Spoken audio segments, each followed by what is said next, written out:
Hi friends, మేమైతే temple దర్శనం చేసుకొని అలా వస్తున్నాం. మేమైతే మార్నింగ్ నుంచి ఏం తినలేదనమాట. సో, మాకైతే దారిలో చాలా కనిపించాయి. బట్ మేము అనుకోకుండా ఈ హోటల్‌కైతే వచ్చినప్పుడు చాలా ఖాళీగా ఉంది. ఏమో మాకు అర్థం కాలేదు. బట్ తర్వాత మాకు అర్థమైంది ఎందుకు ఖాళీగా ఉంది అని చెప్పి. ఫైనల్లీ ఇక్కడ యాంబియన్స్ చూస్తారు కదా! ఈ విధంగా ఉంది. ఇక్కడ ఫుడ్ ఏంటి అని అడిగితే వాళ్ళేం లేదు, ఏదైనా సరే వండాలి, మీకేం కావాలో చెప్పండి అన్నారు.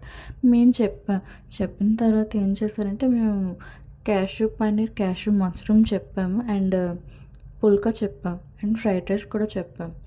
బట్ పుల్కా అయితే అన్‌లిమిటెడ్ అన్నారు. ఒక 20 అని చెప్పి మేము చెప్పాను. వాళ్ళు 20 కాదు కదా, 10 కూడా వేయలేదు కనీసం.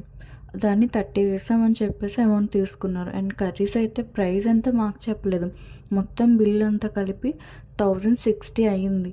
సో, ఫైనల్లీ చెప్పాలంటే నాన్ వెజ్ కూడా ఇంత అవ్వదండి. సో, ముందు మీరు వెళ్ళాలంటే ఒకసారి చెక్ చేసుకొని వెళ్ళండి. అండ్ ఇక్కడ రోటీస్ కనుక తీసుకుంటే మాత్రం మీరు ముందు కౌంట్ చేసుకోండి. మాలా చేయొద్దు. మేము మార్నింగ్ నుంచి తినకపోవడం వల్ల తినేసాం. ఫుడ్ టేస్ట్ అయితే చాలా బాగుంది.